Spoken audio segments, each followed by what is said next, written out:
naipakita ni Rizal ang kabayanihan sa ating bansa, yung mga legacy po na naiwan niya.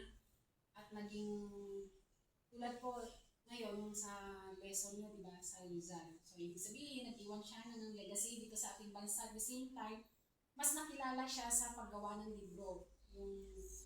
Yun nga. And then, yung nabanggit po na nailagay po siya sa piso. So, mas lalo po siyang sumikat.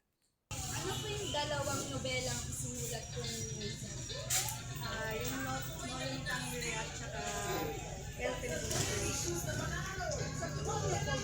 Sinulat ni Jose Rizal yung Noel Sinulat ni Dr. Sir Fernando Noel Tangere para may pamulat at may pakita sa mga Pilipino yung sa mga pang-aabuso ng mga pare i-contribute o naiambag ni Jose Rizal sa ating bansa?